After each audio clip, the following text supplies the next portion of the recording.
ওরে বাপ রে বাপ, কি জোর খিদে পেয়েছে রে বাবা, পেটে যে ছুঁচোয় ডন মারছে। তাহলে আজকে দুপুরে খিচুড়ি রেডি। খিচুড়ির সাথে তো কিছু খেতে হবে।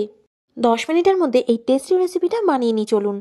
প্রথমেই একটা পাত্রে নিয়ে নিয়েছি 2 চামচ বেসন, 2 চামচ ময়দা, 1 চামচ চালের গুঁড়ো, অল্প শুকনো লঙ্কার গুঁড়ো, হলুদ গুঁড়ো, স্বাদ মতো নুন আর কালো জিরে। শুকনো উপকরণগুলোকে একদম ভালো করে মিক্স করে নিচ্ছি। অল্প বেকিং সোডাও দিয়ে দিলাম।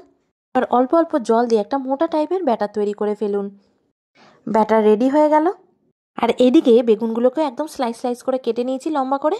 লম্বা চাইলে লম্বা, গোল চাইলে গোল, যেরকম ইচ্ছা কাটুন।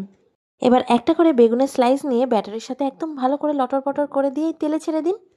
এবার যেরকমভাবে বেগুনি ভাজে উল্টে পাল্টে কড়া করে সেইভাবে সবগুলো ভেজে নিন।